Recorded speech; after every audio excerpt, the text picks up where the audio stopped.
You deserve better, signed the Mafia boss, who had just watched the poor deaf girl being rejected and mistreated on her blind date. Subscribe now, or this might be our last meeting. Follow, comment, and share to stay connected. Don't miss out. Let's dive in. The rain hadn't started yet, but Carol Monroe could feel it coming. She checked her phone again, 7:47 p.m., 17 minutes late. She'd been at this corner table at Vincent's for 43 minutes total, because she was always early. Because punctuality was one of the few things she could still control in a life that had spun sideways 5 years ago when meningitis stole her hearing at 19. The waiter had refilled her water 3 times. She'd memorized the menu twice. She was acutely aware of pitying glances from other diners, couples who'd arrived after her, ordered, eaten, while she sat alone in her red dress that had cost 2 weeks' salary. Stop it, she signed to herself under the table. He's just running late.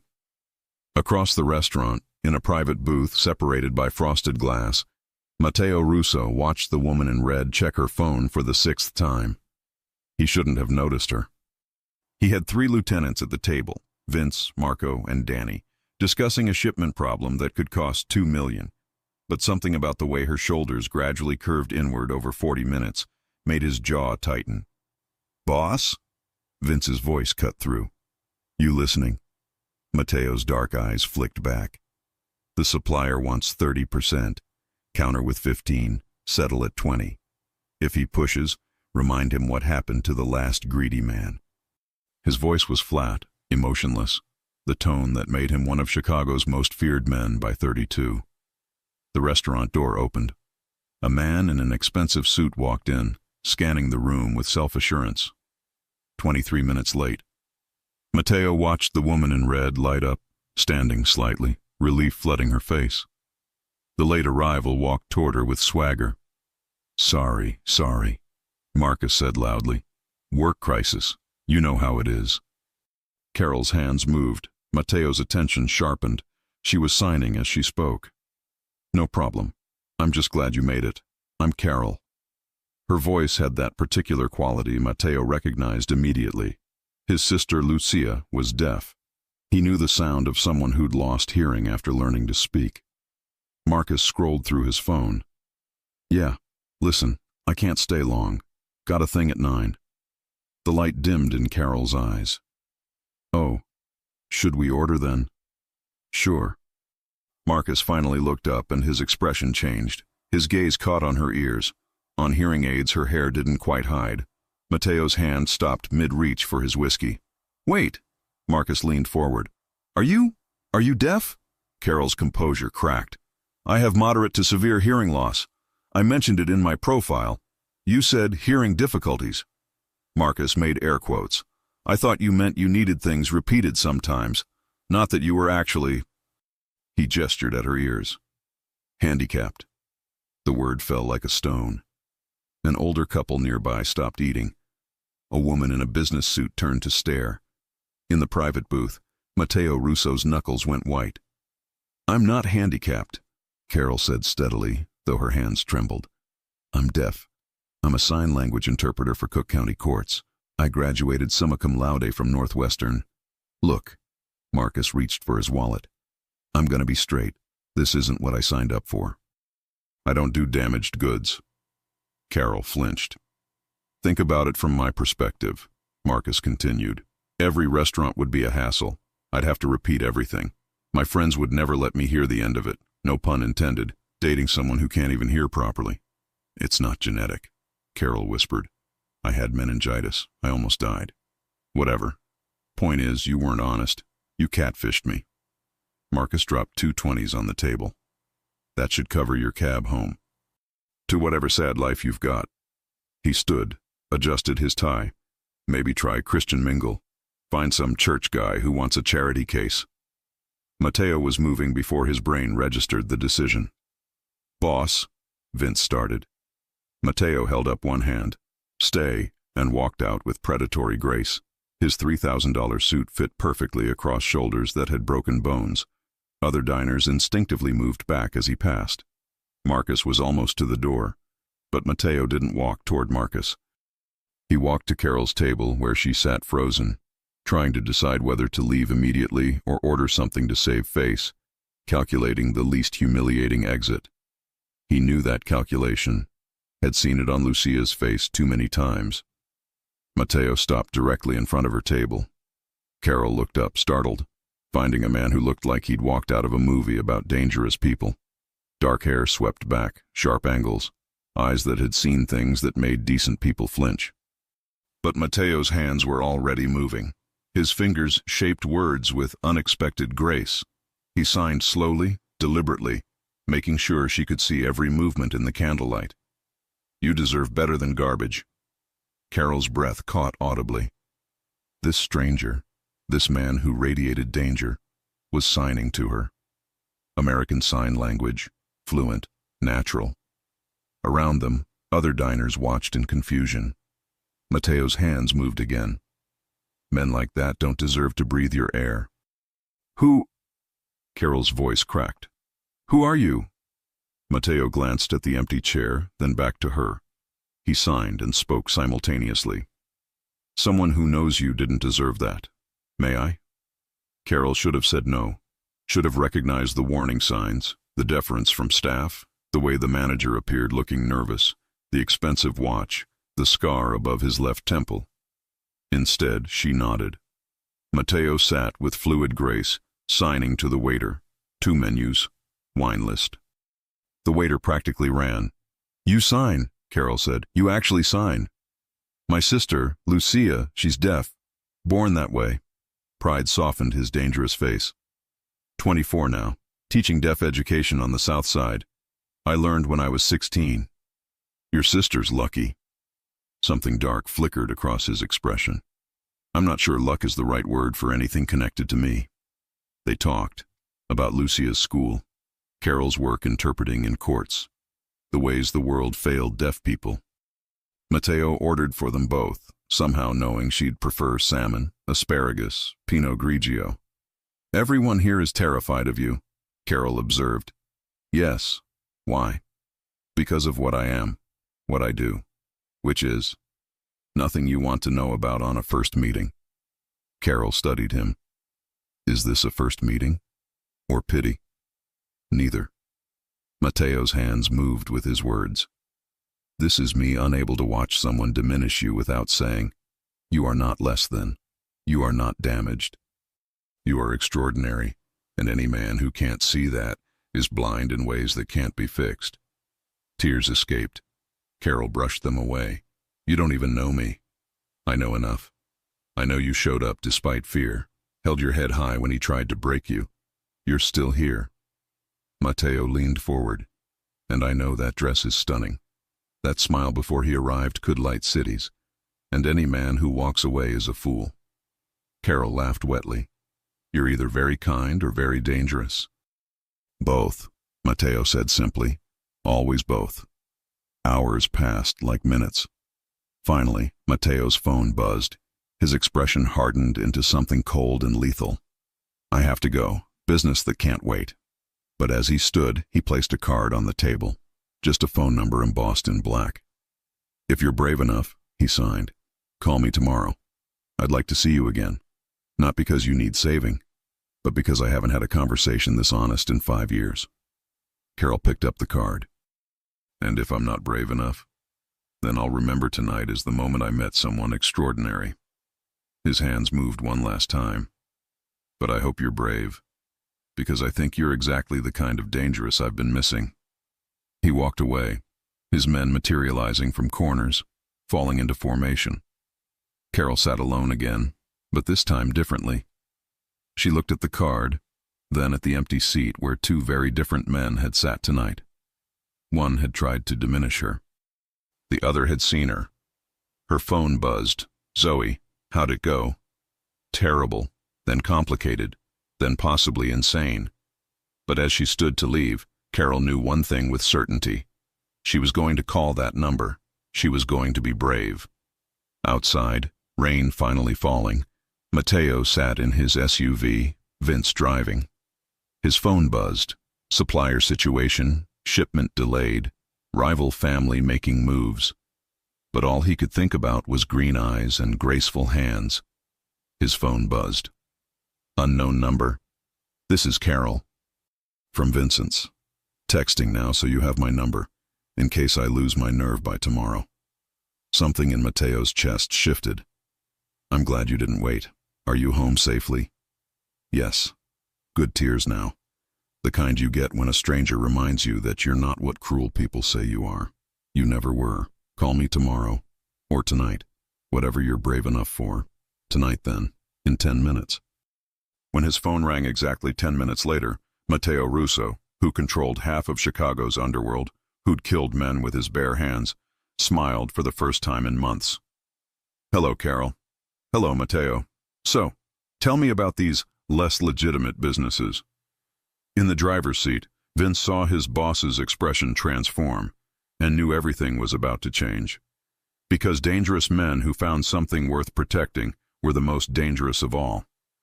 And Matteo Russo had just found his reason. Carol's apartment was dark when she arrived home, rain drumming against windows like impatient fingers. She dropped her keys twice before unlocking the door, her hands still trembling from adrenaline and wine and the surreal turn her evening had taken. Her phone sat heavy in her purse. Matteo's number glowed in her recent calls, 43 minutes of conversation that had felt like stepping off a cliff in the dark, not knowing if there was ground below or endless falling. She kicked off her heels, the red dress suddenly feeling like someone else's costume. In the bathroom mirror, she studied her reflection, mascara slightly smudged, lipstick worn away, hearing aids visible now that she'd pushed her hair back. The devices that Marcus had looked at with disgust, that Matteo had barely glanced at, as if they were no more remarkable than earrings. Her phone buzzed. A text from Zoe. Girl. Details. Now. Carol typed back. Tomorrow. I promise. Still processing. Is processing code for he was awful and you're crying? No. Processing is code for he was awful. Then a Mafia boss intervened, and now I don't know what my life is. 3 dots appeared, disappeared, appeared again. Finally. What? Tomorrow. Breakfast. Lose. 9 a.m. I'll be there at 8:45. Do not leave out a single detail. Carol smiled despite herself, then caught sight of the card on her nightstand. Heavy stock, expensive, just 10 digits embossed in black. She'd held it the entire Uber ride home, running her thumb over the numbers like a talisman. She shouldn't call him. She knew that with the certainty of someone who'd worked in the criminal justice system for 3 years, who'd interpreted for mob trials, who understood exactly what family business and less legitimate meant in Chicago. Matteo Russo was dangerous, not metaphorically, actually literally dangerous. But when her phone rang at midnight, his name on the screen, Carol answered on the second ring. I know it's late. Matteo's voice came through, lower than in the restaurant, rougher. But I wanted to make sure you got home safely. You texted me 2 hours ago asking the same thing. That was different. That was polite follow-up. This is me unable to stop thinking about whether you're okay after what that bastard did. Carol sat on her bed, tucking her feet under her. I'm okay. I've dealt with worse than Marcus. You shouldn't have to deal with any of it. Matteo paused. I looked him up. Marcus Chen. Works in tech sales, lives in Lincoln Park. Has a DUI from 2 years ago. He got reduced to reckless driving. Daddy's a lawyer. You looked him up? Carol's voice rose. In the past 2 hours? I have resources, and I wanted to know who I was letting walk out of that restaurant. Letting walk out. Silence on the other end, heavy with implication. Then, poor choice of words, I meant I wanted to know if he had a history of this, of targeting vulnerable women. I'm not vulnerable. No. You're not. But he thought you were, and men like that. Matteo's voice went cold. They repeat patterns. Carol should have been disturbed by the implicit threat. Instead, she found herself asking, what did you find? 3 other women with similar stories on his dating profiles. All reported him for harassment or discrimination. Nothing actionable, but a clear pattern. Matteo's tone shifted. He won't bother you again. I made that clear when I called him an hour ago. You called him? Carol stood abruptly. Matteo. I was polite, mostly. I simply suggested that his behavior tonight was unacceptable and that continued harassment of you would be ill-advised. You threatened him. I educated him about consequences. There's a difference. Carol should have hung up, should have blocked his number and counted herself lucky to escape whatever darkness surrounded this man. Instead, your sister, Lucia. Tell me about her. The change in Mateo's voice was immediate, the ice melting into something warm, almost vulnerable. What do you want to know? How you learned to sign? Why you learned? Mateo was quiet for a long moment. Carol could hear traffic in the background, the hum of a car engine. He was still out, conducting whatever business consumed his nights. I was 16, he finally said. Lucia was 8. Our mother had just died. Cancer, 6 months from diagnosis to funeral. Our father. He paused. He wasn't equipped to handle a deaf daughter, wanted to send her to an institution, said she'd never be able to function in the real world, that she was a burden he couldn't afford. Carol's throat tightened, so I took her. Moved into our aunt's basement on the south side, got my GED, started working for my father's business to pay for Lucia's school, her therapies, everything she needed. Mateo's voice carried years of old anger. And I learned ASL because I refused to let her grow up thinking she was broken. Stayed up every night watching YouTube tutorials, practicing in mirrors until my hands ached. That's beautiful, Carol whispered. That's survival. Lucia is the only good thing I've ever done. Everything else, he trailed off, everything else is just trying to build a world where she's safe. Even if that means doing dangerous things. Especially then. Carol walked to her window, looking out at rain-slicked Chicago streets. What happened to your father? He died when I was 20. I took over the family business. All of it. Mateo's voice went flat again. I became what I needed to become. And what's that? Someone people fear. Someone who protects what's his. Someone who... He stopped. Someone you should probably stay away from, Carol. For your own good. Is that what you want? For me to stay away?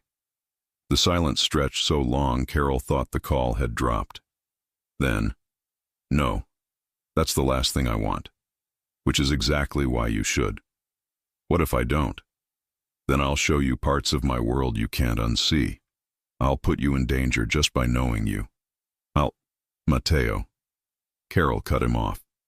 I'm a grown woman who survived meningitis, rebuilt her entire life from nothing, and faces prejudice every single day just for existing. I don't need you to protect me from choices. I need you to be honest about what those choices mean. Another long pause. Then Mateo laughed, a real laugh, surprised and genuine. Lucia would like you. Yeah? She'd say you have fire. That's her highest compliment. Carol smiled. When do I meet her? You want to meet her? You spent 20 minutes tonight telling me about her school, her students, her obsession with teaching butterfly signs to kindergartners. Of course I want to meet her. Carol, Mateo's voice went serious. If you meet Lucia, if you come into that part of my life, there's no casual exit. She doesn't let people in easily. Neither do I. This becomes real. Maybe I want real. Real with me is complicated. I interpreted for a mob trial last month.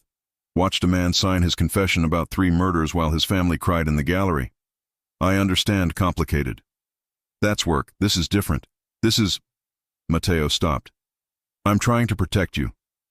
From what? You? Or from missing something that could be extraordinary because it's dangerous? No answer. Just breathing and distant sirens and the weight of a question Carol hadn't meant to ask so directly. Finally, Saturday, Lucia's apartment, noon. I'll send you the address. Mateo's voice carried warning and promise. But Carol, once you're in, once you see all of it, there's no unknowing me, no going back to before tonight. I don't want to go back. You might, after Saturday. Let me worry about that. Mateo exhaled slowly. You're either very brave or very stupid. You said that about yourself earlier. Maybe we match. Maybe we do. His tone softened. Get some sleep, Carol. Tomorrow you'll wake up and realize tonight was insane. And if I don't? Then I'll see you Saturday, and I'll introduce you to the only person in the world I'd die for." They said goodnight. Carol lay in bed, staring at her ceiling, listening to rain that finally began to slow.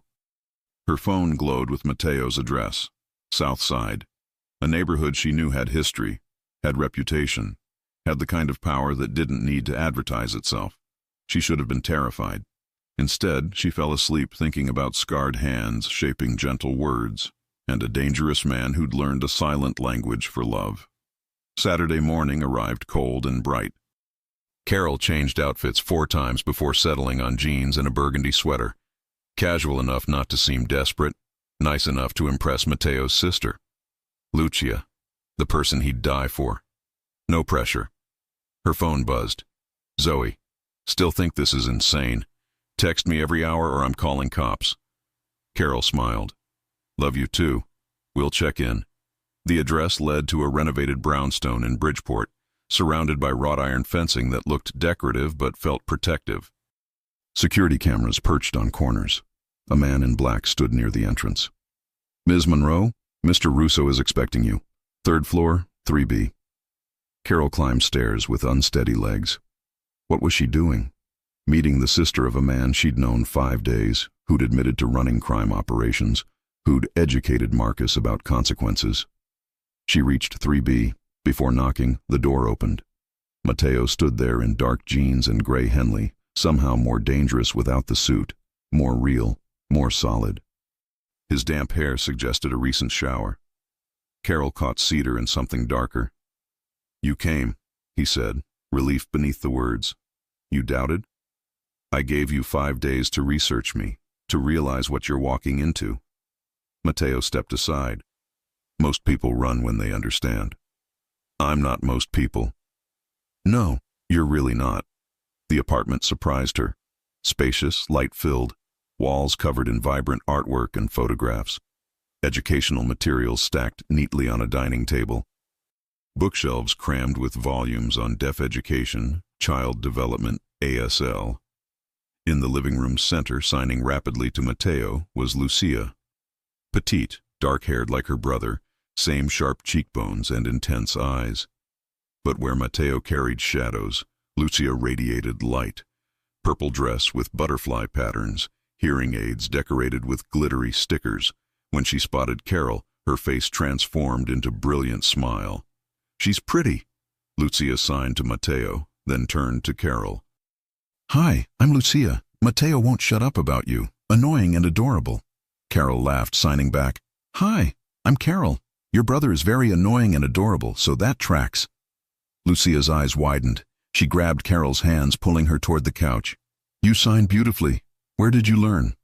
"After I lost my hearing. Meningitis 5 years ago. Late deafened, like my friend Maria." Lucia bounced slightly. "She says it's like learning to be herself again." "Is that how it felt?" Carol settled onto the couch, aware of Mateo watching with unreadable expression. "Exactly.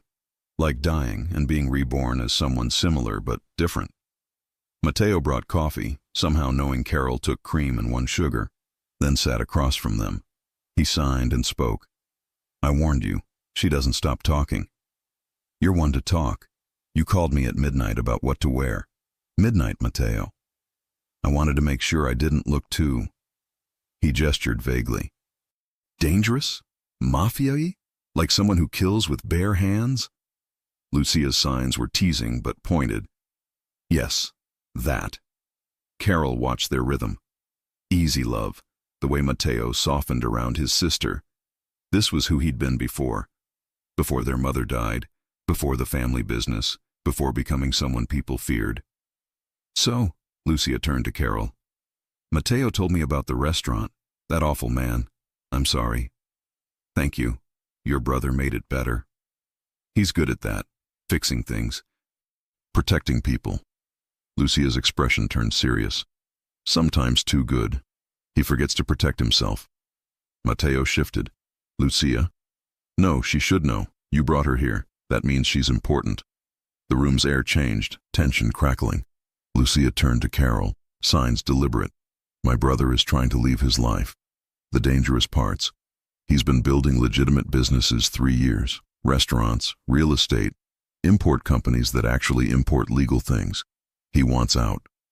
Carol's eyes flicked to Matteo, staring at his coffee. But leaving isn't easy. There are people who don't want him to go, who would use people he cares about to control him. Lucia, that's enough. Matteo's voice was sharp. No, it's not. You brought her into this. Stop protecting her from information she deserves. The siblings stared at each other, silent conversation in the tension. Finally, Matteo looked away. She's right, he said to Carol. I should have told you. I'm working on an exit. I have lawyers, accountants, connections with federal prosecutors, trading information for immunity, for Lucia and me. Clean slate, legitimate life. Carol's throat tightened. When? 6 months. Maybe less. Matteo met her eyes. But until then, I'm still in. Still running operations. Still dangerous. And after? After, I'm just a guy who owns restaurants. Boring. Normal. He smiled without humor. Probably too boring for you. You could never be boring. Carol signed before thinking. Lucia clapped. I like her. She sees through your brooding act. Tension broke. Matteo shook his head, hint of smile showing. They spent 2 hours talking. Lucia's school, Carol's interpreting, navigating hearing worlds. Lucia showed curriculum plans, teaching strategies, dreams of opening her own school. Matteo's funding it, Lucia said proudly. Buying a building in Pilsen, renovating into a deaf education center, opening next fall. Carol looked at Matteo with new understanding. That's what the legitimate businesses are for. Partly. Also because I'm tired of looking over my shoulder, tired of being someone my sister has to explain. His jaw tightened. Tired of becoming my father. You're nothing like him, Lucia signed fiercely. Not yet, but every day I stay in, I get closer. Carol reached across, placing her hand on his. Scarred knuckles, calloused palm, but gentle fingers closing around hers. Then we make sure you get out, she said simply. We? Matteo's dark eyes searched her face. If you'll let me help. Carol, you don't understand what you're offering. Then explain. Matteo glanced at Lucia, who nodded, then back to Carol. There's an FBI agent, Victoria Park, investigating my family 2 years. Also deaf, lost hearing in military. She approached me 6 months ago. Full testimony against the Commission for Immunity. And you said yes. Not immediately. Had to ensure Lucia's protection, that my exit wouldn't paint targets. His hand tightened. I've been documenting everything, recording conversations, photographing transactions, building their case. That's incredibly dangerous. Yes, which is why getting close to me is insane. Matteo pulled back. If anyone suspects I'm cooperating, they'll look at everyone in my life. Lucia has protection, but you, I can take care of myself. Not against these people. Stop, Lucia signed sharply. Carol isn't stupid. She understands risk. Let her choose. Her choice affects her safety. Her safety is her concern. Don't push her away because you're afraid. Carol looked between them and decided. I want to meet Agent Park. Matteo's expression shifted to shock. What? If I'm part of your life during these 6 months, I need the full picture. I work in the system. I understand confidentiality, legal strategy, witness protection. Carol's voice was steady. Let me help properly. Absolutely not. You're not dragging me. I'm walking in. Carol stood. Your choice is whether you trust me. Matteo stared, something warring behind his eyes. Finally, you're serious. Completely. Agent Park will think I'm insane. Probably, but I'm a federal court interpreter. I have security clearance. I'm not a liability. I'm an asset. Slow smile spread across Matteo's face. Lucia's right. You see through everything. Told you she was smart. Lucia signed smugly. Fine. I'll arrange it. Matteo crossed to Carol until inches apart. But once you're in this, once you know everything, there's no casual relationship, no easy exit. You'll know things that make you a witness, make you valuable, make you a target. Carol met his gaze. Then you'll have to make sure nothing happens to me. I will. With my life if necessary. Let's hope it doesn't come to that. His hand cupped her face. I'm trying hard not to kiss you right now. Why? Because my sister is watching, and once I start, I won't want to stop. I'm leaving, Lucia signed, grabbing her coat. Going to the store, back in an hour. Don't have sex on my couch. Lucia! Matteo flushed. She grinned, waved, disappeared. Silence settled, charged and electric. Matteo's thumb traced Carol's cheekbone. Last chance, he whispered. Walk away. Forget the dangerous man. Carol rose on her toes. I don't want normal. I want real. Real with me is complicated. I keep not caring. Matteo kissed her, urgent, desperate, tender. His hands cradling her face like something precious. Carol kissed back, tasting coffee and danger and promise. When they broke apart, he pressed his forehead to hers. I'm going to fall in love with you. It's inevitable. Good, because I'm already halfway there. His phone buzzed. Text from his lieutenant. Problem at docks. Need you now. Reality crashed back. Matteo's expression hardened. I have to go. Business. The dangerous kind. Always. Carol caught his hand. Be careful. I will. He kissed her once more. Agent Park. Monday, I'll set it up. Then he was gone, leaving Carol in sunlit apartment, lips tingling, heart racing, knowing her life had become irrevocably complicated, and she wouldn't change anything. Monday morning, Carol stood outside a federal building in the Loop, her hands cold despite the coffee cup she clutched. Matteo had texted the address at dawn. Agent Park. 10 a.m. Don't be late. She hates that. The building was all glass and steel, anonymous among dozens of others. Carol had interpreted here before, custody hearings, disability claims, but never walked in as someone connected to an active FBI investigation. Her phone buzzed. Matteo. 3rd floor, room 304. I'm already inside. Carol rode the elevator up, her reflection staring back from polished doors. She looked professional, gray blazer, black slacks, hair pulled back to show her hearing aids clearly. She wanted Agent Park to see her as competent, not as some civilian complication. Room 304 was unmarked. Carol knocked twice. The woman who opened the door was tall, athletic, with sharp eyes that assessed Carol in 3 seconds. She wore a dark blazer, gun visible at her hip, and hearing aids that were military grade, far less discreet than Carol's. Ms. Monroe. Agent Victoria Park signed and spoke simultaneously. Come in.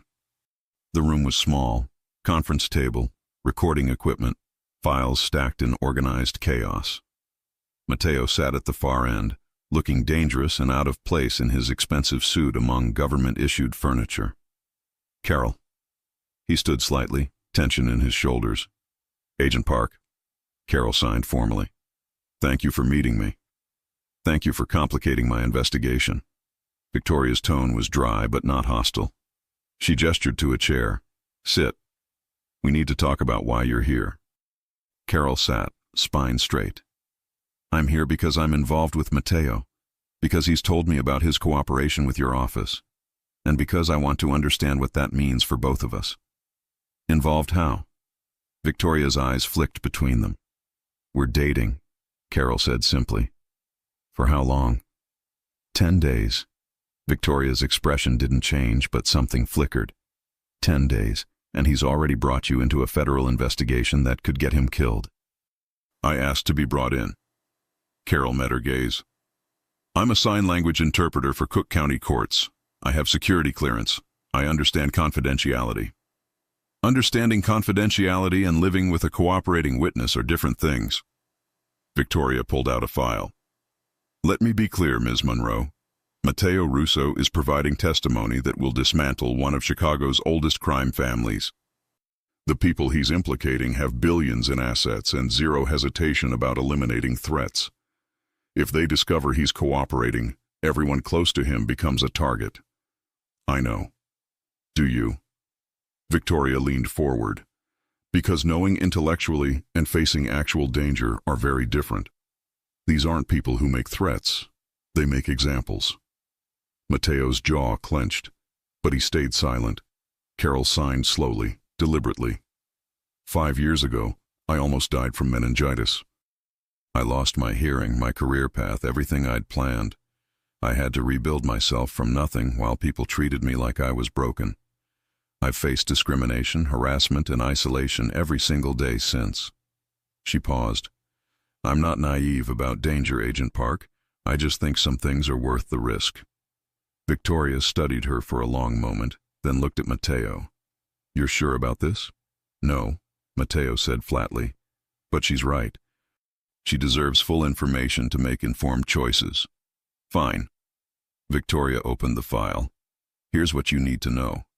Mateo has been documenting his family's operations for 6 months.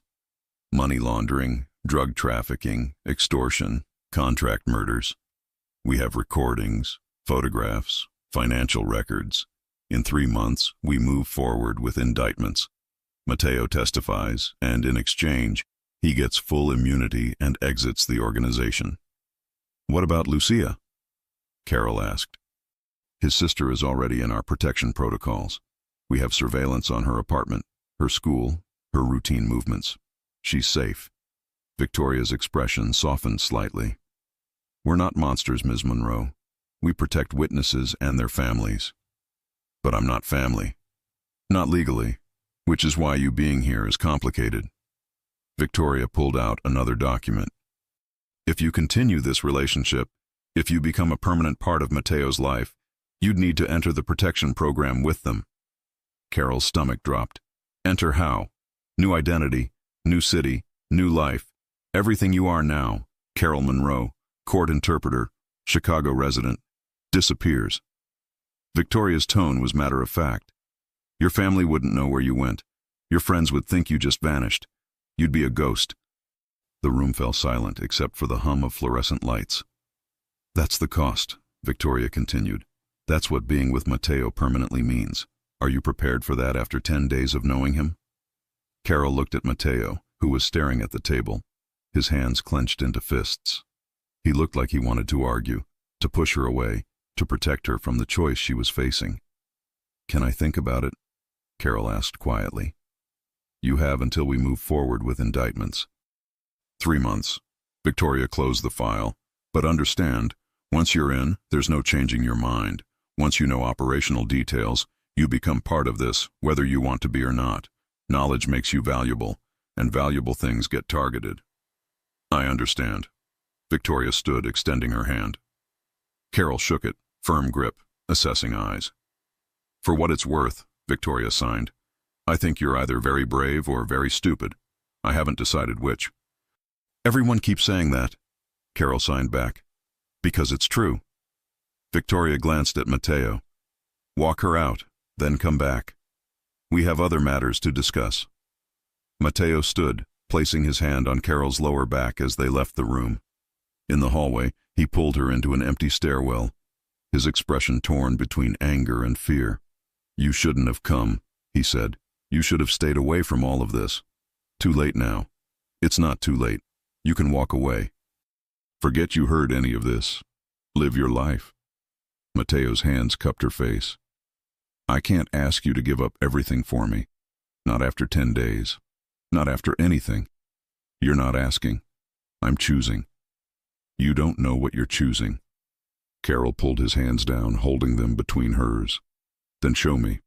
Stop protecting me from the truth and show me what your life actually looks like. The dangerous parts, the ugly parts, all of it. Mateo stared at her for a long moment.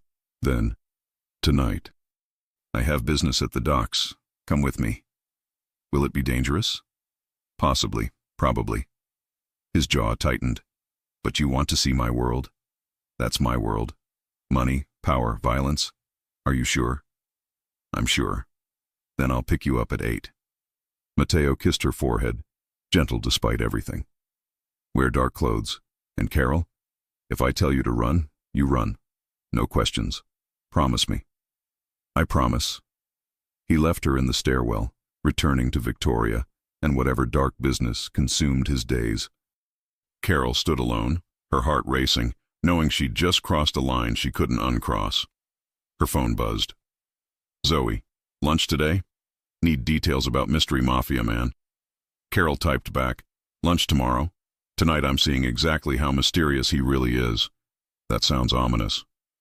Probably. Carol, be careful. Always.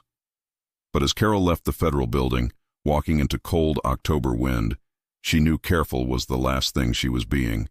Careful people didn't fall for dangerous men. Careful people didn't volunteer to witness criminal operations. Careful people protected themselves. Carol was done being careful. She'd spent 5 years rebuilding herself, proving she wasn't broken, fighting to be seen as whole. And now, for the first time since losing her hearing, someone saw her completely, saw her strength, her courage, her refusal to be diminished. If the cost of that was danger, she'd pay it. If the cost was giving up her old life, she'd consider it. Because Matteo Russo had stood up for her when no one else had spoken her language when the world stayed silent, had looked at her hearing aids and seen only Carol, extraordinary, fierce, worth protecting. That was worth risking everything for, even if everything included her life. Matteo's car arrived at exactly 8 p.m., a black SUV with tinted windows and a driver Carol didn't recognize. The man nodded once as she climbed into the back seat where Matteo waited, dressed in all black, his expression unreadable. "Last chance," he said as the car pulled away from her apartment. "I can take you home right now." "No." "Carol, you said I could see your world, so show me." She met his dark eyes. "Stop trying to protect me from the truth." Matteo studied her face, then nodded slowly. "Fine. But rules. You stay in the car unless I say otherwise. You don't speak to anyone. You don't interfere no matter what you see. Understood?" "Understood." They drove south toward the industrial docks, streetlights becoming sparse, buildings shifting from residential to warehouses and shipping containers. The driver, Matteo called him Chen, stayed silent, eyes constantly checking mirrors. "What's happening tonight?" Carol asked. "Shipment coming in. Supposed to be electronics from overseas, but the manifest doesn't match what we're actually receiving." Matteo's jaw tightened. "Someone's using my routes to move product without authorization. I need to know who and shut it down before it brings federal attention." "Federal attention you're already cooperating with?" "Different kind of attention. The kind that complicates Agent Park's timeline." He glanced at her. "The kind that gets people killed before they can testify." The car stopped outside a massive warehouse, its metal walls streaked with rust and graffiti. 2 men stood guard at the entrance, both armed, both watching the SUV with predatory awareness. Matteo's phone buzzed. He read the message, cursed softly. "Problem. The shipment's already here, but so are people who shouldn't be. Salvatore's crew." "Salvatore? My uncle, my father's brother." Matteo's expression went cold. "He's been trying to take over my operations for 2 years. If he's here, it's not coincidental." Chen spoke for the first time. "Boss, we should leave. This is a setup." "Can't. If I run, I look weak. If I look weak, I lose control." Matteo pulled out his phone, texting rapidly. "Calling in Vince and Marco. They're 10 minutes out." 10 minutes is a long time," Chen said. "Then we're careful for 10 minutes. Matteo turned to Carol. "Stay in the car. Lock the doors. If shooting starts, get down on the floor. Chen will drive you out." "What about you?" "I'll handle it." He kissed her quickly, fiercely. "Remember your promise. If I say run, you run." Then he was gone, stepping out into cold night air, his posture shifting into something commanding and dangerous. Carol watched through tinted windows as Matteo approached the warehouse, the guards parting for him with deference born from fear. Minutes crawled past. Chen's eyes never stopped moving, scanning shadows and roof lines. Carol's heart hammered against her ribs. Inside the warehouse, lights blazed to life. Through dirty windows, Carol saw Matteo confronting a group of men, 6 of them surrounding shipping containers, their body language aggressive. At the center stood an older man who shared Matteo's sharp features but carried them with cruel arrogance. Salvatore. She couldn't hear the conversation, but she could read the tension in every gesture. Matteo's hands moved in sharp, controlled motions. Salvatore laughed, spreading his arms wide like he owned the space. The men with him shifted, hands moving toward concealed weapons. Chen leaned forward. "This is bad. Boss is outnumbered." Carol's stomach twisted. She pulled out her phone, texting Mateo. "How long until backup?" His response came immediately. 7 minutes. Stay put. But 7 minutes felt like eternity when watching someone you cared about face down armed men who wanted him dead. Inside, the confrontation escalated. Salvatore shoved Mateo's chest. Disrespect calculated to provoke. Mateo didn't move, didn't react. His control absolute even as rage must have been burning through him. Then Salvatore made a mistake. He gestured toward the SUV, toward Carol, saying something that made Mateo's entire body go rigid. "Oh no," Chen whispered. Mateo moved faster than Carol thought possible. His fist connected with Salvatore's jaw, sending the older man stumbling back. The warehouse exploded into chaos, men drawing weapons, shouting, circling like wolves. But Mateo was already moving, disarming the nearest man with brutal efficiency, using him as a shield as gunfire erupted. Chen threw the SUV into reverse, but Carol couldn't look away from the violence unfolding through the warehouse windows. This was Mateo's world. Not the careful businessman in expensive suits, not the gentle brother signing with Lucia, not the man who'd defended her in a restaurant. This was the monster he'd been shaped into, precise, lethal, terrifying in his controlled fury. A black van screeched into the parking lot. Vince and Marco poured out with 3 other men, all armed, all moving with military precision toward the warehouse. The odds shifted. Salvatore's crew retreated, dragging their wounded, throwing wild shots as they fled through a back exit. Within seconds, sirens wailed in the distance. Someone had called the police, which meant everyone needed to disappear. Mateo emerged from the warehouse, blood on his knuckles, his shirt torn. He scanned the area, found the SUV, ran toward it. Chen unlocked the doors. "Drive," Mateo barked, sliding in beside Carol. "Now." Chen didn't need to be told twice. The SUV peeled away as police lights flashed in the distance, weaving through side streets with practiced ease. Behind them, Vince's van followed, both vehicles disappearing into Chicago's industrial maze. Carol's hands shook. Mateo noticed, caught them in his bloodied ones. "I'm sorry," he said roughly. "You shouldn't have seen that." "What did he say? Salvatore? What made you hit him?" Mateo's jaw worked. Finally, he said he'd been watching me. Said he knew about the deaf girl I've been playing with. Said maybe he should introduce himself, show you what a real man looks like. Carol's blood went cold. "He threatened you," Mateo continued, voice like gravel. "He put you in his sights to get to me. And I—" He stopped, breathing hard. "I lost control. You protected me. I escalated a situation that could have been handled diplomatically. I showed my uncle exactly how to manipulate me." Mateo pulled his hands away, staring at his bruised knuckles. "This is what I am, Carol. This violence, this darkness. This is what you'd be signing up for." The SUV pulled into an underground parking garage. Chen killed the engine but didn't move, giving them privacy. Carol turned to face Mateo fully. "You think I didn't know violence was part of this? You think I'm naive enough to believe men leave organized crime through negotiation and polite requests? Knowing intellectually and witnessing are different. Stop." Carol's voice was sharp. "Stop deciding what I can handle. I watched you fight 6 men to protect me. I watched you control yourself when you wanted to kill your uncle. I watched you prioritize getting your people out safely over revenge." She caught his face in her hands, forcing him to look at her.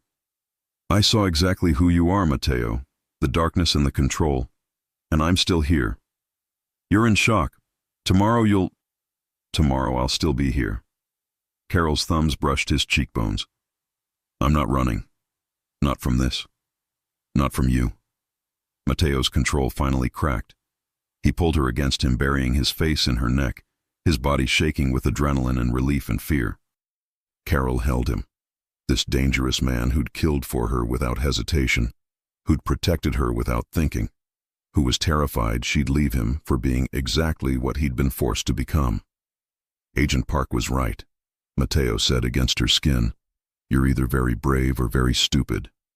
Both, probably. Carol pulled back enough to meet his eyes. But I'm yours, if you'll have me. If I'll... Mateo laughed, the sound raw and disbelieving. Carol, I'd burn this entire city down to keep you safe. You're not the question. The question is whether you can live with someone who would. Then ask me properly.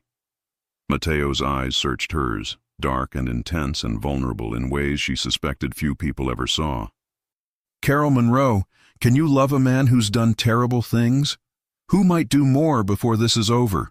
Who comes with danger and violence and a past that never stays buried? Carol signed slowly, making sure he saw every movement. I already do. The kiss was desperate and tender and tasted like blood and promises neither of them knew if they could keep. But in that moment, in an underground parking garage with violence still echoing in their ears, they chose each other anyway. Because love didn't wait for safety, it didn't ask for guarantees. It just demanded courage to hold on when everything screamed to let go. And Carol had never been good at letting go. Carol woke to sunlight streaming through unfamiliar windows. For a disoriented moment, she didn't remember where she was. Then memories flooded back. The warehouse, the violence, Mateo's bloodied knuckles and desperate kiss. She was in Mateo's penthouse. He'd refused to take her home last night, insisting it wasn't safe until he knew Salvatore's next move. The guest room was larger than her entire apartment, decorated in minimalist grays and blacks that screamed expensive emptiness. Her phone showed 23 missed calls from Zoe and 1 text from Mateo. Downstairs. Making breakfast. Come down when ready. Carol showered quickly, borrowed one of Mateo's shirts. It hung to her thighs, and padded downstairs barefoot. The penthouse was stunning. Floor-to-ceiling windows overlooking Lake Michigan, modern furniture that probably cost more than her car, art on the walls that looked museum quality. Mateo stood in the kitchen, cooking eggs and bacon, still wearing last night's torn shirt. His knuckles were wrapped in white gauze.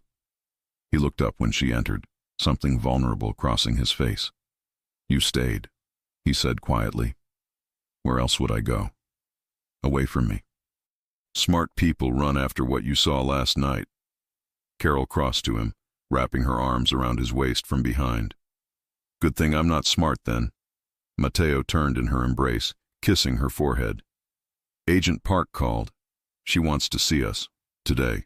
Said it's urgent. Because of last night? Salvatore filed a complaint. Claims I assaulted him unprovoked, that I'm unstable and dangerous. Mateo's jaw tightened. He's trying to discredit me before I can testify. Make me look like a violent criminal whose word can't be trusted. But you are working with the FBI. They know the context. Context doesn't matter in court. What matters is perception.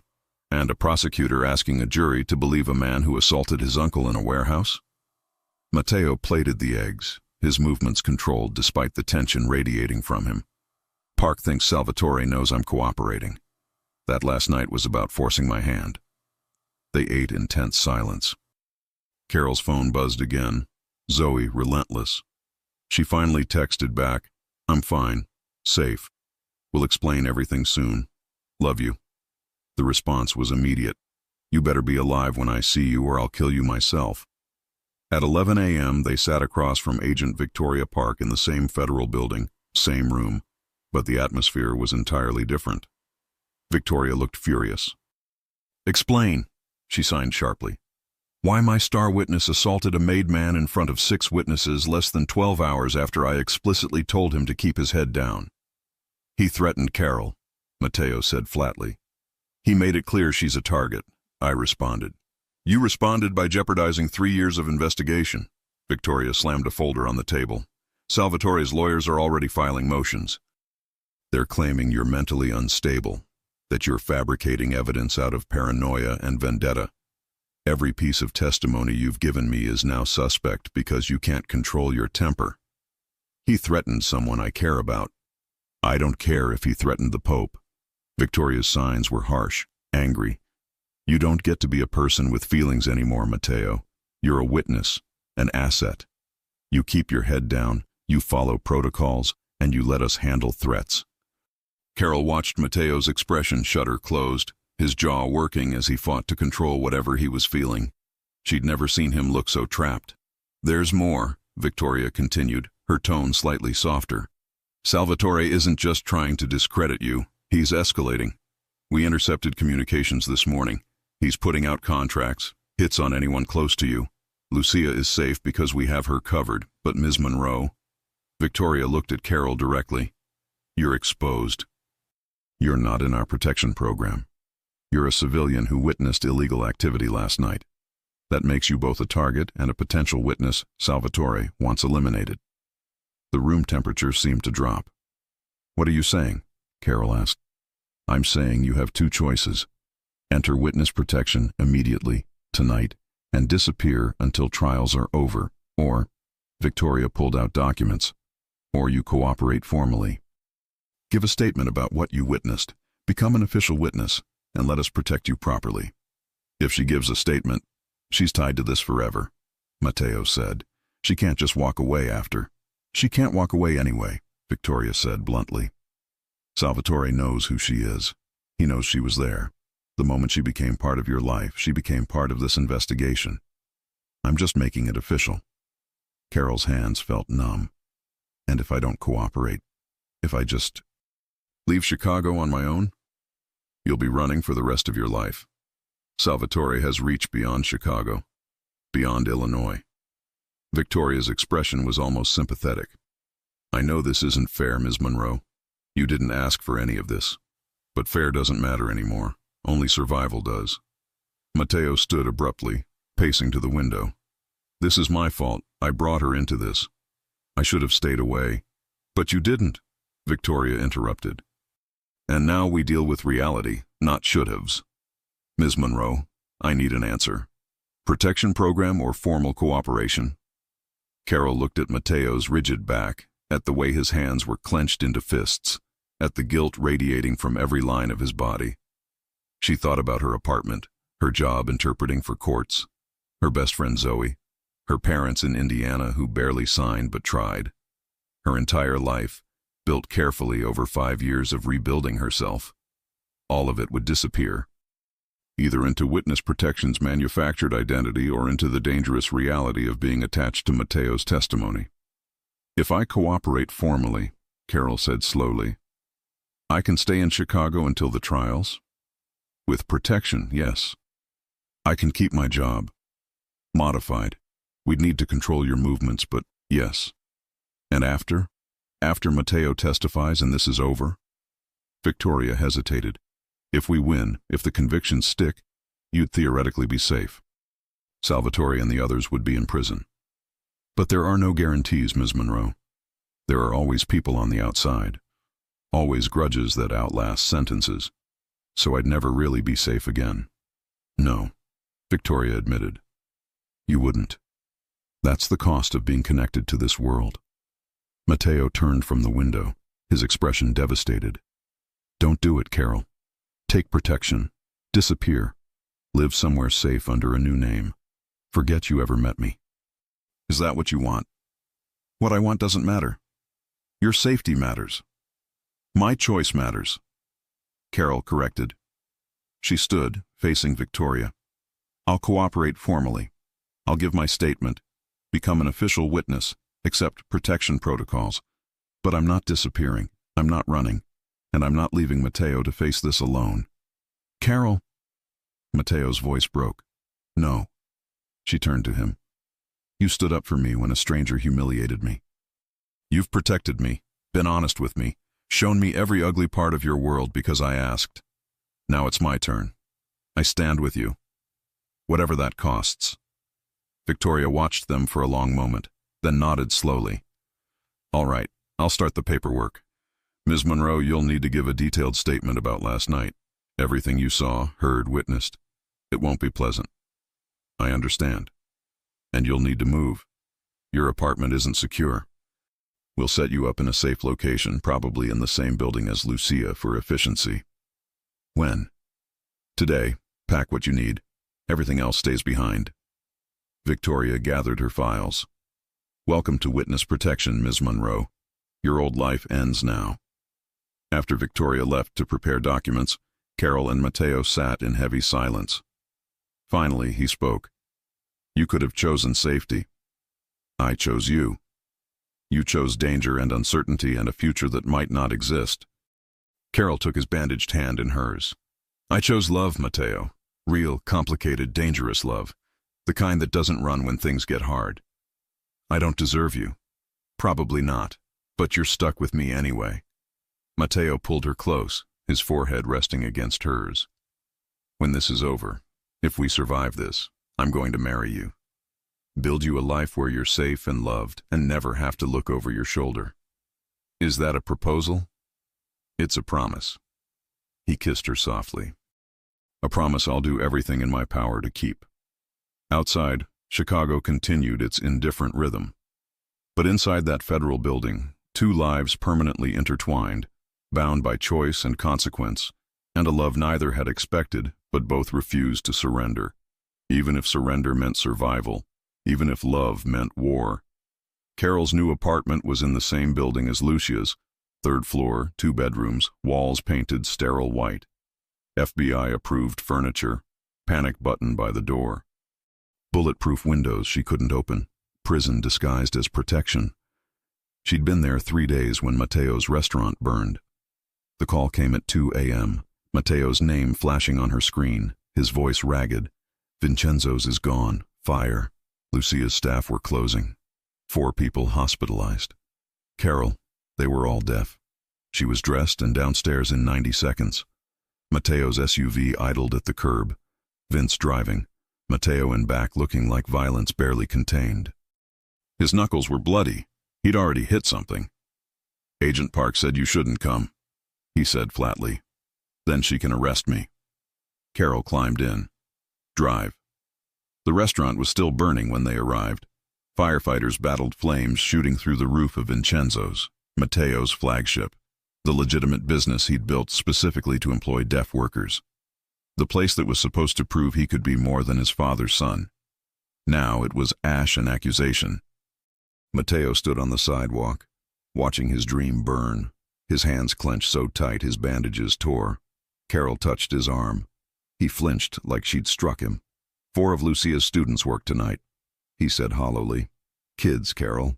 18, 19 years old, just trying to make tuition money. And Salvatore burned them because they work for me. You don't know it was Salvatore. I know.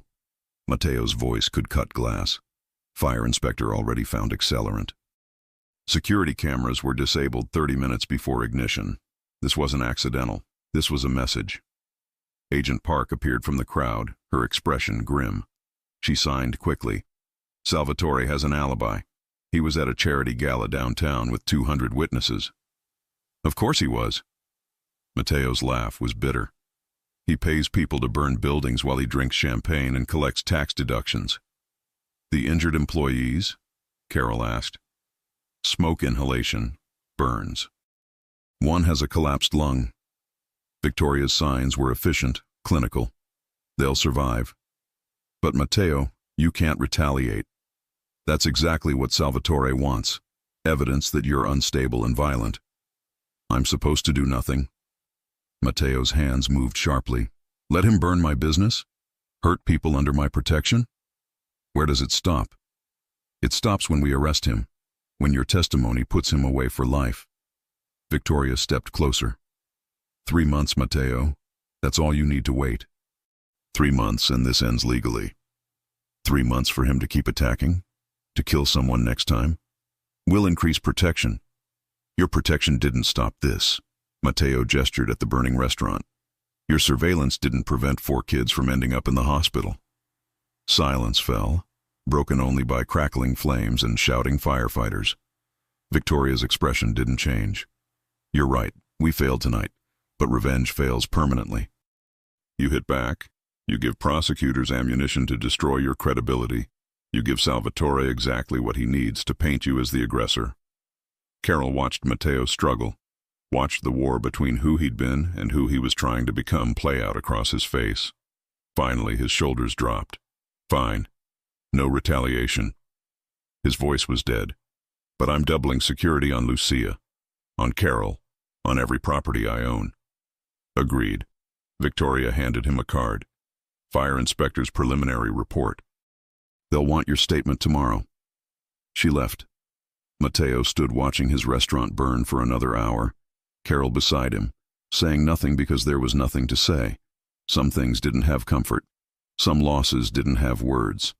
When the flames finally died to smoldering ruins, Matteo spoke without looking at her. "This is what loving me costs, Carol. People get hurt. Dreams burn. Everything I build turns to ash because I can't escape what I am. You're not responsible for what Salvatore does. I'm responsible for being in a world where men like Salvatore exist, for bringing you into that world." He finally turned to her. "For being selfish enough to keep you here when you should run." "I'm not running. You should." Matteo's hands cupped her face. "You should run far and fast and never look back. Find someone safe. Someone whose past doesn't chase him with fire." Carol caught his wrists, holding his hands against her face. "I don't want safe. I want you. Even when wanting me means watching things burn. Even then." They went to the hospital next. The injured employees were young, scared, bandaged.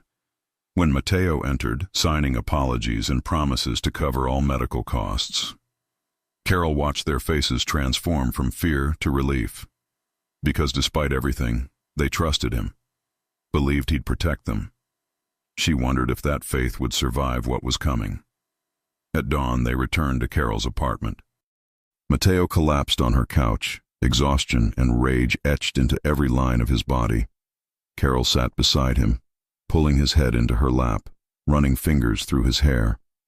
"Tell me about the restaurant," she said softly. "Before tonight. Tell me what it meant." Matteo was quiet so long she thought he wouldn't answer. Then, "It was proof. Proof I could build something good. That I wasn't just my father's violence and my uncle's greed. Every deaf person I hired, every sign language class we hosted, every dollar that came from legal work, it was evidence I could change. You still can. Can I? Or am I just a killer pretending to be legitimate?" His voice cracked. "Maybe Salvatore's right. Maybe I'm exactly what I was raised to be, and everything else is just delusion." "No." Carol's hands moved firmly, making him look at her. "You're a man who learned sign language for his sister, who stood up for a stranger being humiliated, who's risking everything to testify against his own family. That's not delusion. That's choice. Choices don't matter if people keep getting hurt. Then we make sure no one else does. We survive 3 months. We get Salvatore arrested. We end this." Carol leaned down, kissing his forehead. "Together." Matteo pulled her closer, burying his face against her stomach. "I love you," he whispered. "I love you, and I'm terrified that's going to get you killed. I love you too. And I'm staying anyway." They fell asleep like that. Carol on the couch, Matteo's head in her lap, both of them exhausted and afraid and committed to a future that felt more uncertain with every passing day. Outside, Chicago woke to news of the fire. Salvatore read reports with satisfaction over breakfast. And Agent Victoria Park stared at surveillance photos, calculating how to keep witnesses alive long enough to testify. The war had begun. And none of them knew how many casualties there'd be before it ended. 2 weeks after the fire, Salvatore made his next move. Carol was leaving the courthouse after interpreting a custody hearing when the black sedan pulled alongside her. She knew immediately something was wrong. Too clean, too expensive, windows too dark for midday traffic. The back door opened. A man in an expensive suit gestured politely. "Ms. Monroe, Mr. Salvatore Russo requests a conversation. 5 minutes of your time." Every instinct screamed run.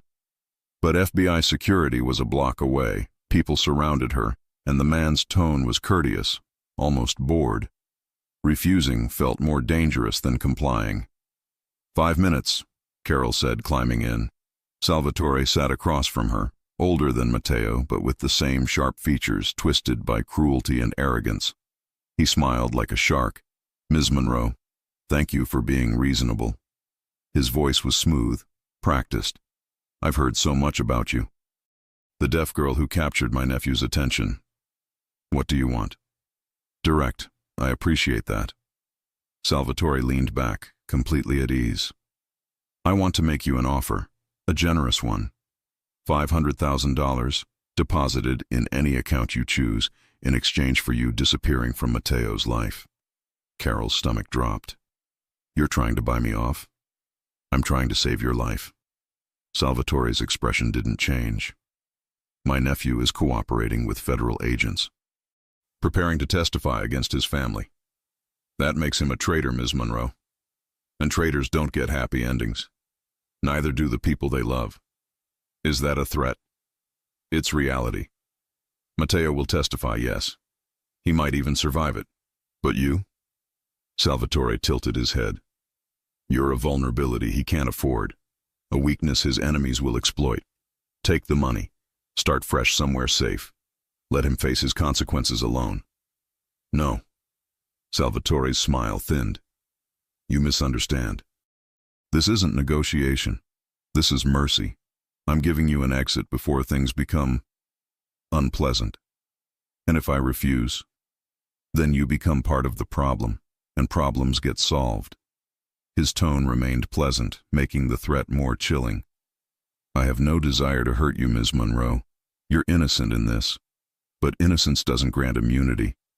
Ask my nephew's restaurant employees about that. Rage flooded Carol's veins. You put 4 people in the hospital. I sent a message. The next one will be clearer. Salvatore pulled out a folder, sliding it across to her. Photos from this morning. Your best friend Zoe leaving her apartment. Your parents at their home in Indiana. Even Lucia, despite her FBI protection. Carol's hands shook as she opened the folder. Surveillance photos, recent, detailed, invasive. Everyone she loved, photographed without their knowledge. You see? Salvatore's voice was almost kind. I can reach anyone. The only question is whether I need to. Take the money, Ms. Monroe. Walk away. Let this family destroy itself without taking you down too. The car stopped outside the federal building where Agent Park's office was. 5 minutes, exactly as promised. Think about it, Salvatore said as Carol climbed out on trembling legs. You have 48 hours. After that, the offer expires and circumstances become fluid. The sedan drove away, leaving Carol on the sidewalk, clutching photos of everyone she'd ever loved marked as targets. She made it to Agent Park's office before her knees gave out. Victoria listened to Carol's story with increasing anger, her signs sharp and precise. He approached you in public? He's getting desperate. He has surveillance on everyone. Zoe, my parents, Lucia, despite your protection. We knew about the surveillance. We're monitoring his people, monitoring you.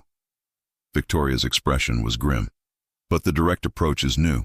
He's trying to isolate Mateo before the testimony. Will it work? That depends on you. Victoria leaned forward. Ms. Monroe, I need complete honesty. Are you considering his offer? Carol thought about $500,000, about disappearing, about her parents never knowing why she vanished, Zoe never forgiving her, but all of them being safe. No, she said finally, I'm not leaving. Even knowing he'll escalate?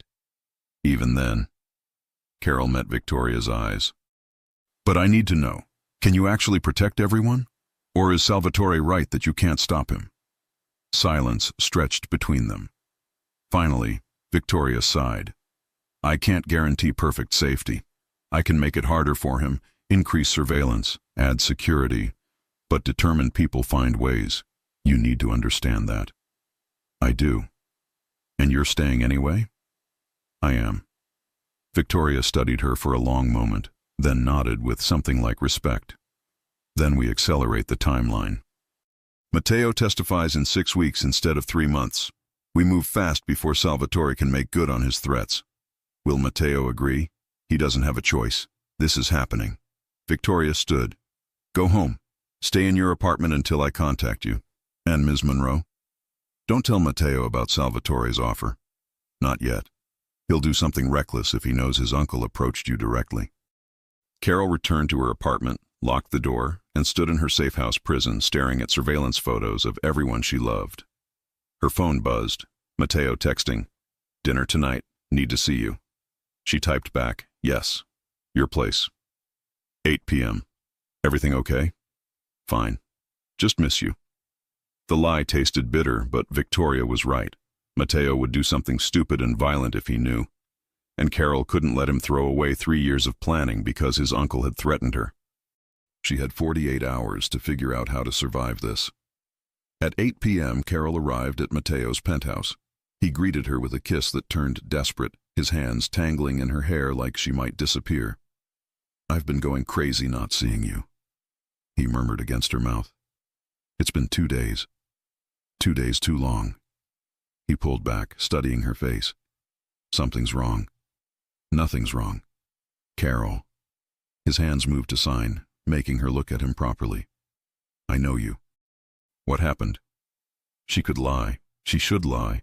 But standing there, seeing the fear in his eyes, the desperate need to protect her, Carol couldn't keep it in. "Your uncle offered me $500,000 to leave you." Matteo went absolutely still. "When?" "This afternoon. He had surveillance photos of everyone I love. He said I have 48 hours to decide before things get fluid." The temperature in the room seemed to drop. Matteo's expression shifted into something cold and lethal, the mask he wore when making impossible decisions. "Pack," he said flatly. "What?" "Pack your things. You're entering witness protection tonight. Full program, new identity, immediate relocation." "Matteo, no. This isn't negotiable." His hands moved sharply. "Salvatore approached you directly, made specific threats. You're not safe anymore. Not with me, not in Chicago. I already told Agent Park I'm not leaving." "Then I'm overruling you." Matteo pulled out his phone. "I'm calling Victoria. You're gone by midnight." Carol grabbed his wrist, stopping him. "You don't get to decide this. I get to keep you alive. That's the only thing that matters. What about what I want, what I choose? Your choices put you in danger." Matteo's voice rose. "My uncle threatened you because of me. He'll kill you because of me. I won't let that happen. So I lose everything? My life, my identity, you, all of it? That's not protection, Matteo. That's prison. Prison keeps you breathing. I can live with that." Carol stepped back, signing slowly, deliberately. "I survived meningitis. I rebuilt my entire life. I fought every day to be seen as whole. And now you want me to disappear because you're afraid? I'm terrified. There's a difference. Then be terrified with me. Not for me. Let me make my own choices about my own life." Matteo stared at her, something breaking behind his eyes. "I can't lose you. I can't watch Salvatore hurt you because I was too selfish to let you go." Carol closed the distance, taking his face in her hands. "Then testify sooner. End this faster. Agent Park said 6 weeks. We can survive 6 weeks. 6 weeks is eternity when someone wants you dead. Then we make it shorter. We fight harder. We survive together." Carol pressed her forehead to his. "But I'm not running. Not from your uncle. Not from this life. Not from you." Matteo's arms wrapped around her, crushing her against him. "You're the bravest and most stubborn person I've ever met. Learned from the best." They stood like that for a long time, holding each other in the face of threats neither could fully control. Outside, Chicago glittered with lights and indifference. Somewhere in the city, Salvatore waited for an answer he wouldn't accept. And the clock ticked down to consequences none of them could avoid. Salvatore's deadline came and went. Carol didn't respond, didn't take the money, didn't disappear. For 3 days, nothing happened. The silence felt worse than threats. On the 4th day, Lucia was attacked. The call came at dawn. Agent Park's voice clipped and professional. "Lucia's fine. 2 men tried to grab her outside her school. Our security intervened. She's shaken but unharmed." Matteo was out the door before Carol finished processing. She found him an hour later at Lucia's apartment, his sister wrapped in a blanket on the couch, signing rapidly with shaking hands about men in masks, a van with no plates, hands grabbing her before gunshots scattered everyone. FBI security had killed one attacker. The other escaped. Matteo sat beside Lucia, his arm around her shoulders, his expression carved from ice and murder. When he looked up at Carol, she saw something terrifying in his eyes, the absolute certainty that he was done playing by rules. "I need to speak with Matteo," Agent Park said from the doorway. "Alone." They moved to the kitchen. Carol stayed with Lucia, who clutched her hand and signed. "He's going to do something stupid. I can see it on his face." "We won't let him," Carol signed back, hoping it was true. In the kitchen, voices rose. Matteo's controlled fury meeting Victoria's clinical authority. Finally, Matteo emerged, his jaw set, his decision made. "I'm testifying tomorrow," he announced. "Not in 6 weeks. Tomorrow. I'm done waiting for Salvatore to hurt people I love." "The prosecutors aren't ready," Victoria started. "Then they get ready tonight. I've given you everything you need. 3 years of evidence, recordings, documents, photographs. You have enough to indict the entire commission." Matteo's hands moved sharply. "I testify tomorrow, or I handle this my way." The threat hung heavy. Everyone knew what my way meant. Victoria's expression hardened. "You handle this your way, you lose immunity. You go to prison with everyone you're testifying against." "Then make sure I testify tomorrow." Victoria stared at him for a long moment, then pulled out her phone. "I'll make the calls." "But Matteo, once you testify, there's no protection anymore. You're a marked man. Salvatore's entire organization will want you dead. They already do. At least this way, some of them will be in prison when they try." Victoria left to coordinate with prosecutors. Matteo turned to Carol and Lucia, his expression softening slightly. "Pack essentials. Both of you. After tomorrow, we relocate immediately. New city, new identities, new lives." "What about your businesses?" Lucia signed. "Your employees? The Deaf Education Center? I'm signing everything over to a trust. The center opens as planned. Employees keep their jobs. Everything legitimate continues without me." Matteo's hands moved with finality. "I'm disappearing, but what I built survives." Carol watched him compartmentalize his entire life in minutes, dividing what could be saved from what had to be abandoned. It was brutal and efficient and completely Matteo. That night, they stayed together in Matteo's penthouse. Carol, Matteo, and Lucia in the living room with armed FBI agents outside the door. None of them slept. Lucia signed stories about her students, about the Deaf Education Center's curriculum, about dreams for the future that suddenly felt fragile. Matteo held Carol's hand, his thumb tracing circles on her palm, a nervous habit he'd developed, his way of grounding himself when control slipped. At 3 a.m., Lucia fell asleep against Carol's shoulder. Matteo carefully moved his sister to the guest room, then returned to Carol. "Last chance," he signed in the darkness. "Tomorrow changes everything. After I testify, there's no going back. New city, new names, constant vigilance. That's our life forever." "I know. You can still choose protection program without me. Victoria would arrange it. You'd be safe." Carol pressed her fingers to his lips, silencing him. "Stop asking me to leave. I've made my choice. I'm staying. Even knowing what it costs? Especially knowing what it costs."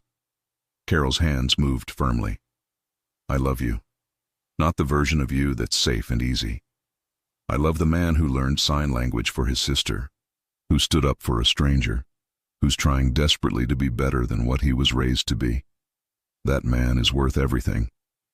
Matteo pulled her close, burying his face in her hair. "I don't deserve you. Probably not. But you're stuck with me anyway." They held each other until dawn, memorizing the feel of this moment before everything changed forever. At 8 a.m., Matteo entered the federal courthouse surrounded by FBI agents.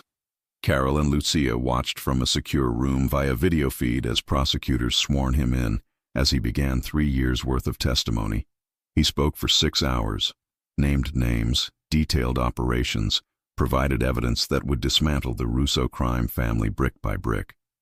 Carol watched Salvatore's face in the gallery, watched rage and betrayal twist his features as his nephew destroyed everything their family had built. At 2 p.m., Matteo finished. The judge called recess. Indictments would be issued immediately. Victoria appeared in their secure room. "It's done. Warrants are being executed now. Salvatore, the commission, everyone Matteo named, they're being arrested within the hour. And us?" Lucia signed. Transport leaves in 30 minutes. You're going to Portland. New identities, new lives, complete protection package. Victoria handed them folders. Everything you need to know about who you're becoming. Carol opened hers. Her new name was Sarah Mitchell, age 28, freelance graphic designer. No mention of deafness, of Chicago, of court interpreting. Her entire history rewritten in bureaucratic prose. You'll have support in Portland, Victoria continued.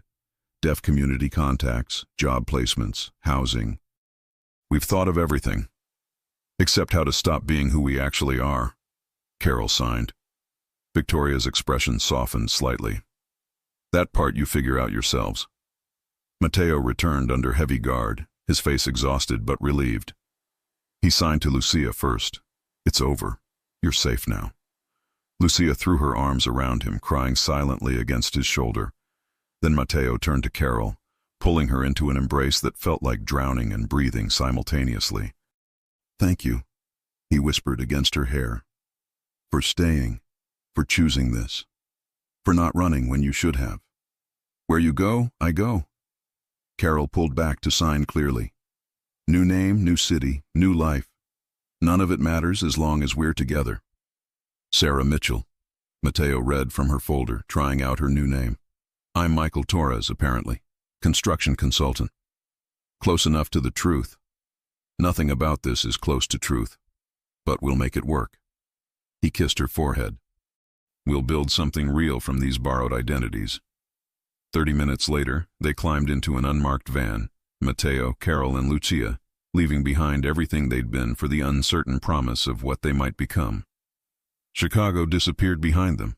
Salvatore was arrested at his social club, screaming about betrayal and family loyalty even as handcuffs clicked shut. And somewhere in federal records, 3 people died on paper so they could live in reality. The price of freedom was everything they'd been. But the reward was each other. And sometimes that was enough. Portland rain felt different than Chicago's. Softer, relentless. Like the city was perpetually crying. Carol, Sarah now, she had to remember Sarah Mitchell, stood at the window of their new apartment, watching water streak down glass, trying to recognize herself in this borrowed life. 3 months since testimony. 3 months since becoming someone else. Michael Torres, Mateo, always Mateo in her head, appeared behind her, wrapping arms around her waist, resting his chin on her shoulder, his hands signed against her stomach. You're thinking too loud. Just adjusting. Liar, you're grieving. Carol turned in his embrace. He was right, of course. She was grieving Carol Monroe, court interpreter, Chicago resident, woman who'd rebuilt herself after meningitis. That person was gone, erased as thoroughly as if she'd never existed. Zoe called my old number again yesterday. Carol signed. 14th time this month I heard the voicemail. She's crying, begging me to call back, to let her know I'm alive. Mateo's expression tightened with guilt. I'm sorry. Don't be. I chose this. Carol touched his face. I just didn't realize choosing you meant losing everyone else. We could arrange contact. Victoria said supervised calls. No, that makes it worse. Better she thinks I disappeared than knows I'm alive and won't talk to her. Carol's hands trembled slightly. Better my parents think I'm dead than know I chose to become someone else. They stood in heavy silence, holding each other against the weight of consequences that seemed heavier in Portland's gray light. Lucia, now Elena Torres, Mateo's younger sister in official records, knocked on their door. She'd adapted faster, throwing herself into Portland's deaf community, already teaching at a school for deaf children, rebuilding what she'd lost with determined optimism. Stop moping, she signed cheerfully. We're going out. There's a deaf culture event tonight. Music through vibration, visual performances, community gathering. You both need to remember the world exists beyond this apartment.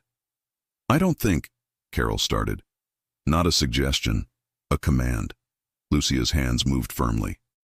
You've been Sarah Mitchell for 3 months. Time to let her actually live instead of just existing. She was right.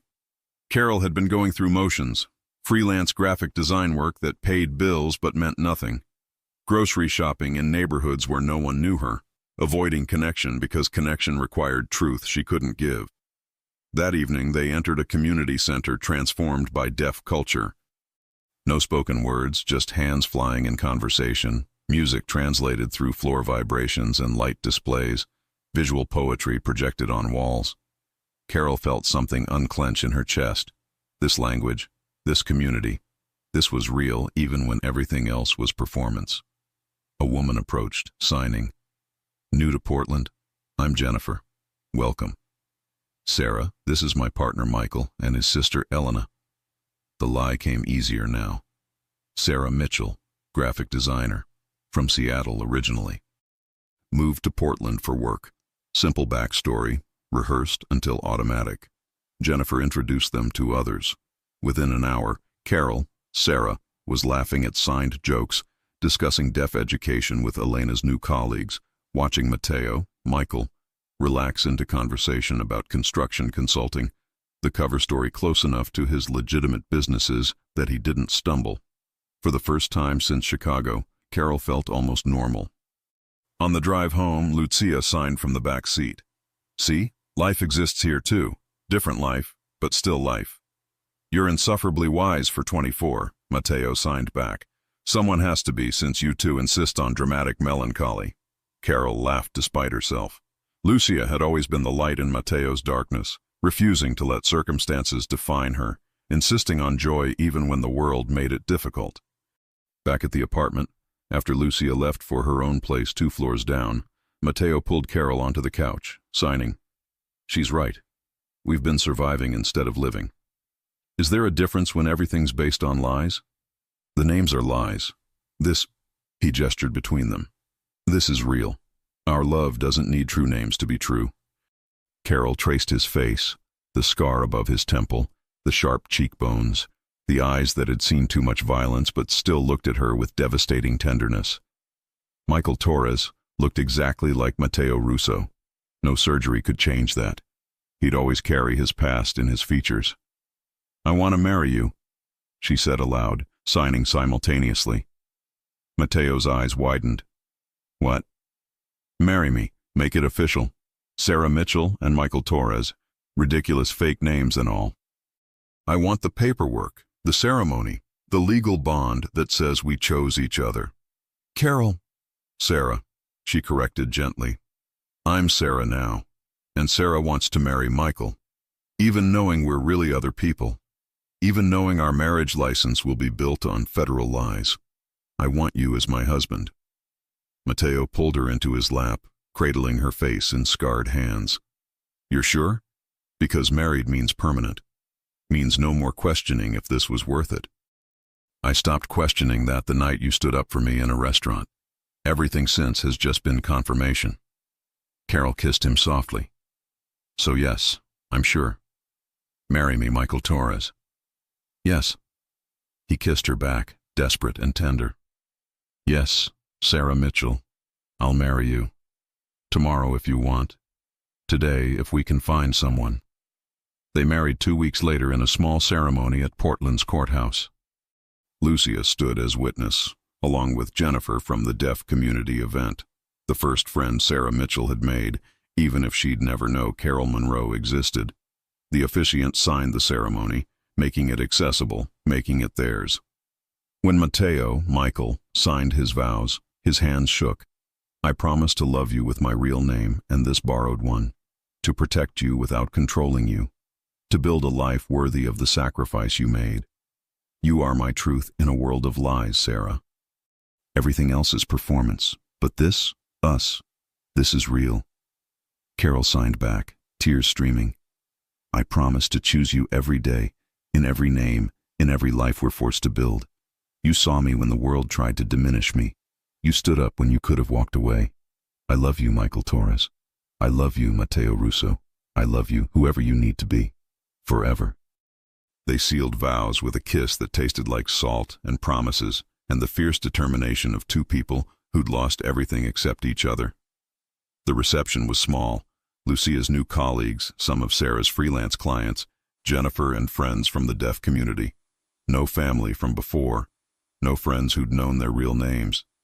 Just the life they were building from borrowed pieces. Late that night, in their apartment overlooking Portland's rainy streets, Mateo held Carol close, signing against her back. "Do you regret it? Giving up everything?" Carol turned to face him. "I regret that loving you required such brutal choices, but I don't regret loving you. That I'd choose in every life. Even this one, built on lies. Especially this one, because underneath the lies, we're more honest than we've ever been."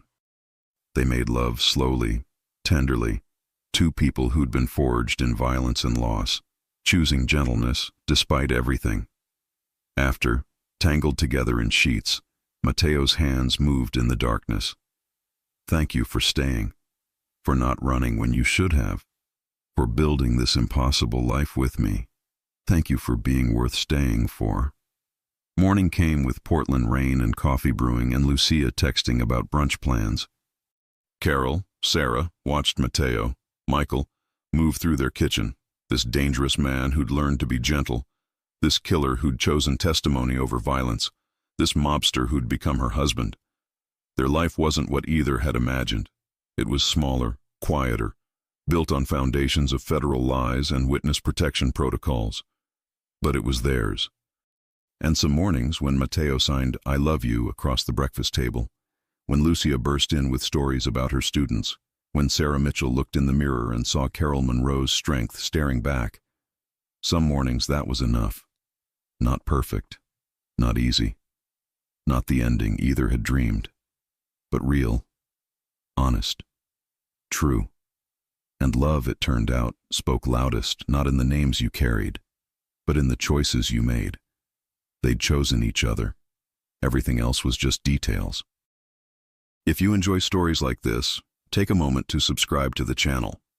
That's how I'll know you truly liked it.